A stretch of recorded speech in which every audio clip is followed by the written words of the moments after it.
মই এটা কথা ক'ব বিচাৰিছোঁ।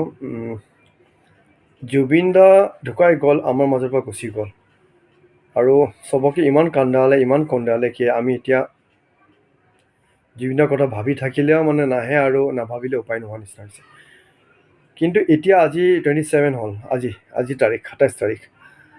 এতিয়া মই আমাৰ মুখ্যমন্ত্ৰীৰ এটা কথা শুনিছোঁ কি পূজাৰ পিছত 6 তাৰিখত বোলে এই চোৰ দুটাক আনিবা, এটা মাৰোৱাৰী চোৰ আৰু এটা শিয়াল, এইটো অসমীয়া বেপাৰী শিয়াল মহন্ত বুলি, তাক আনিব মানে ষ্টাৰ্ট কৰিব প্ৰচিডিঅ'ৰ, মানে দশমী সপ্তমীৰ পিছত। কিন্তু মই এটা বস্তু বুজি নাই পোৱা, জুবিন দাৰ নিচিনা এটা লিজেণ্ডৰ কাৰণে আমি এক বছৰত এটা পূজা এৰিব নোৱাৰোঁনে?